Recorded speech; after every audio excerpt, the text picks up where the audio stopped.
Welcome students to our YouTube channel Kavita's study Adda. Students, आज हम इस वीडियो में देखेंगे क्लास 9th साइंस का चैप्टर 4 परमाणु की संरचना के पाठगत प्रश्न या पाठ्येतर प्रश्न। Page number 53। केनाल किरणें क्या हैं? उत्तर, जब बहुत ही कम दाब पर विसर्जन नलिका में गैस में से विद्युत धारा प्रवाहित की जाती है तब एनोड से धनावेशित विकिरणों की धारा निकलती है। यह धनावेशित विकिरणों की धारा ही केनाल किरणें हैं। इसकी खोज गोल्डस्टीन ने की थी। प्रश्न क्रमांक 2। यदि किसी परमाणु में एक इलेक्ट्रॉन और एक प्रोटॉन है तो कोई आवेश होगा या नहीं? उत्तर, जब किसी परमाणु में धन आवेश और ऋण आवेश बराबर हो तो परमाणु विद्युत रूप से उदासीन होता है, इसलिए इस परमाणु पर कोई आवेश नहीं होगा। अर्थात परमाणु में एक इलेक्ट्रॉन अर्थात एक ऋण आयन है और एक प्रोटॉन अर्थात एक धन आयन है, तो दोनों ही एक दूसरे को उदासीन कर देंगे, इसलिए परमाणु पर कोई भी आवेश नहीं होगा। Page number 56, question 1।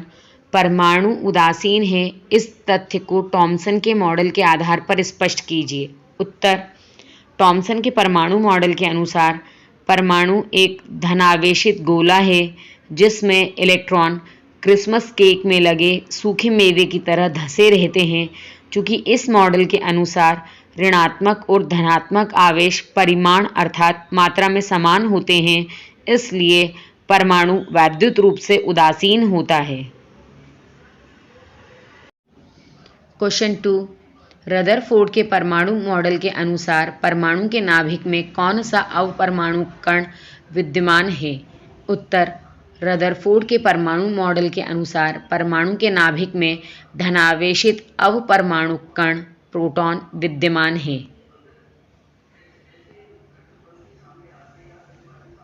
Question number 3। 3 कक्षाओं वाले बोर के परमाणु मॉडल का चित्र बनाइए। उत्तर, यहाँ स्क्रीन पर आपको बोर का परमाणु मॉडल दिख रहा है जिसके सेंटर में नाभिक है। उसके बाहर केंद्र के बाहर की तरफ जो कोश है उसको K कक्ष या n=1 बोलते हैं। सेकंड नंबर पे L कोश जिसको n=2 बोलते हैं। थर्ड नंबर पे M कोश जिसको n=3 बोलते हैं और लास्ट में N कोश जिसको n=4 बोलते हैं। यहाँ पर K कोश में अधिकतम 2 इलेक्ट्रॉन भरे जाते हैं, L कोश में अधिकतम 8 इलेक्ट्रॉन भरे जाते हैं, M कोश में अधिकतम 8 इलेक्ट्रॉन भरे जाते हैं और N कोश में अधिकतम 18 इलेक्ट्रॉन भरे जाते हैं। Next question. क्या अल्फा कणों का प्रकीर्णन प्रयोग सोने के अतिरिक्त दूसरी धातु की पन्नी से संभव होगा? उत्तर, सोने के बजाय अन्य किसी धातु को सोने की पन्नी जितनी पतली चादर बनाई जा सकती है तो परिणाम सोने जैसे आ सकते हैं, परंतु कोई अन्य धातु सोने के समान आघातवर्ध नहीं है जिसकी इतनी पतली चादर बनाई जा सके। अर्थात यदि कोई धातु उतनी पतली चादर में परिवर्तित कर दी जाए तो इस प्रकार के परिणाम आ सकते हैं, लेकिन सोने के अलावा कोई अन्य धातु इतनी आघातवर्ध नहीं होती है। Page number 56, question number 1। परमाणु के 3 अवपरमाणविक कणों के नाम लिखिए। उत्तर, परमाणु के 3 अवपरमाणु कण निम्नलिखित हैं। इलेक्ट्रॉन E-, ये ऋणावेशित कण हैं जो नाभिक के चारों ओर कक्षाओं में चक्कर लगाते हैं। प्रोटॉन P+, ये धनावेशित कण होते हैं जो कि नाभिक में स्थित होते हैं। न्यूट्रॉन N, इस पर कोई आवेश नहीं होता और यह भी नाभिक में उपस्थित होता है। Question number 2। हीलियम परमाणु का परमाणु द्रव्यमान 4U है और उसके नाभिक में 2 प्रोटॉन होते हैं। इसमें कितने न्यूट्रॉन होंगे? Page number 56, answer 2। प्रश्न के अनुसार हीलियम का परमाणु द्रव्यमान 4U, प्रोटॉन की संख्या 2, परमाणु द्रव्यमान बराबर प्रोटॉन की संख्या प्लस न्यूट्रॉन की संख्या। परमाणु द्रव्यमान 4 दिया हुआ है, 4 इक्वल प्रोटॉन की संख्या 2 दी हुई है, 2 प्लस न्यूट्रॉन की संख्या। न्यूट्रॉन की संख्या बराबर 4 - 2, न्यूट्रॉन की संख्या बराबर 2। अतः हीलियम में 2 न्यूट्रॉन होंगे।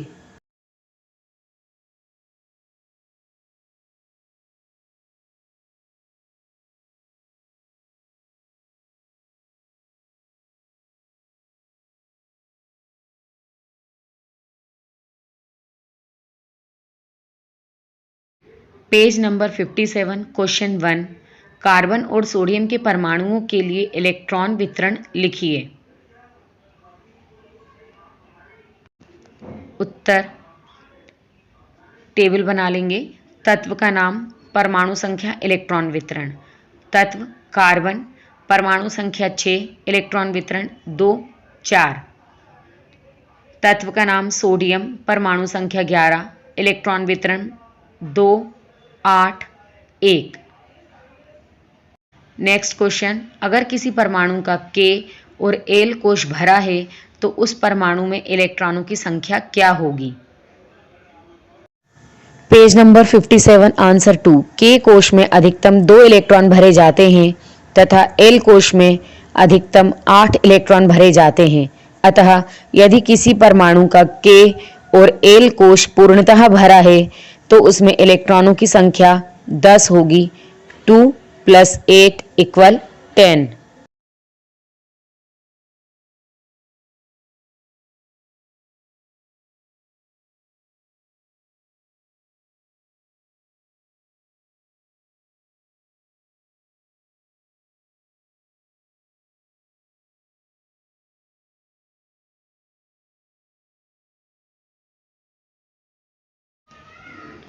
क्वेश्चन 2 सारणी 4.1 की सहायता से ऑक्सीजन और सल्फर परमाणु की द्रव्यमान संख्या ज्ञात कीजिए। पेज नंबर 58 आंसर 1 क्लोरीन की परमाणु संख्या 17, इलेक्ट्रॉनिक विन्यास 2, 8, 7, बाह्य कक्षा में संयोजी इलेक्ट्रॉन 8 - 7 = 1 अतः संयोजकता 1 है। स्टूडेंट्स, यदि बाह्यतम कोश में इलेक्ट्रॉन 3 से अधिक होते हैं तो 8 में से माइनस करके हम संयोजकता निकालते हैं। सेकंड, सल्फर की परमाणु संख्या 16, इलेक्ट्रॉनिक विन्यास 2, 8, 6, बाह्य कक्षा में संयोजी इलेक्ट्रॉन 8 - 6 = 2 अतः संयोजकता 2 है। स्टूडेंट्स, यदि बाह्यतम कोश में इलेक्ट्रॉन 3 से अधिक होते हैं तो 8 में से हम उस नंबर को माइनस करके संयोजकता निकाल लेते हैं। थर्ड, मैग्नीशियम की परमाणु संख्या 12, इलेक्ट्रॉनिक विन्यास 2, 8, 2, बाह्य कक्षा में संयोजी इलेक्ट्रॉन 2 है अतः संयोजकता 2 है। स्टूडेंट्स, यदि बाह्यतम कोश में इलेक्ट्रॉन 3 से कम होते हैं तो वही उस तत्व की संयोजकता होती है। पेज नंबर 59 आंसर 2 किसी तत्व की द्रव्यमान संख्या निकालने के लिए प्रोटॉन की संख्या और न्यूट्रॉन की संख्या का योग कर देते हैं। अतः ऑक्सीजन की द्रव्यमान संख्या बराबर प्रोटॉन की संख्या प्लस न्यूट्रॉन की संख्या। ऑक्सीजन में 8 प्रोटॉन है और 8 ही न्यूट्रॉन है तो आंसर 16 अतः ऑक्सीजन का द्रव्यमान संख्या 16 है। सल्फर की द्रव्यमान संख्या बराबर प्रोटॉन की संख्या प्लस न्यूट्रॉन की संख्या। सल्फर में 16 प्रोटॉन और 16 न्यूट्रॉन है, आंसर 32 अतः सल्फर का परमाणु द्रव्यमान 32 होगा।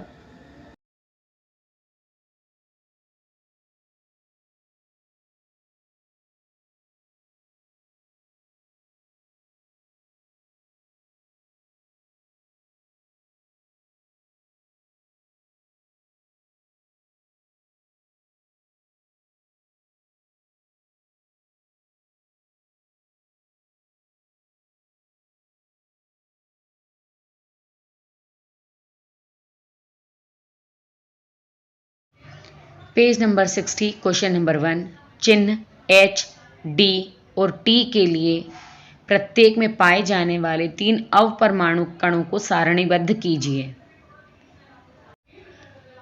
उत्तर टेबल बना लेंगे। कॉलम 1 समस्थानिकों का नाम, कॉलम 2 संकेत चिन्ह, column 3 electron, column 4 proton, column 5 neutron. समस्थानिकों का नाम प्रोटियम, संकेत H, इलेक्ट्रॉन 1, प्रोटॉन 1, न्यूट्रॉन 0। समस्थानिक का नाम ड्यूटेरियम, संकेत चिन्ह D, इलेक्ट्रॉन 1, प्रोटॉन 1, न्यूट्रॉन 1। समस्थानिकों का नाम ट्राइटियम, संकेत चिन्ह T, electron 1, proton 1, neutron 2। Students, जो प्रोटियम, ड्यूटेरियम और ट्राइटियम हैं, ये सभी हाइड्रोजन के समस्थानिक हैं। क्वेश्चन 2, समस्थानिक और समभारिक के किसी एक युग्म का इलेक्ट्रॉनिक विन्यास लिखिए। Page number 60, answer 2। कार्बन के दो समस्थानिकों का इलेक्ट्रॉनिक विन्यास। समस्थानिकों के इलेक्ट्रॉनिक विन्यास: कार्बन 12 परमाणु संख्या 6 इलेक्ट्रॉनिक विन्यास 2 4। कार्बन 14 परमाणु संख्या 6 इलेक्ट्रॉनिक विन्यास 2 4। इससे यह सिद्ध होता है कि समस्थानिकों के इलेक्ट्रॉनिक विन्यास समान होते हैं।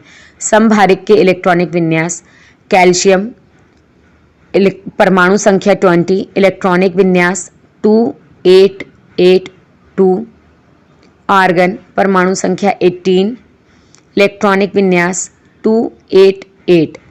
इससे यह सिद्ध होता है कि परमाणु भार बराबर होने पर भी परमाणु संख्या अलग अलग होती है और इनके इलेक्ट्रॉनिक विन्यास भी भिन्न भिन्न होते हैं।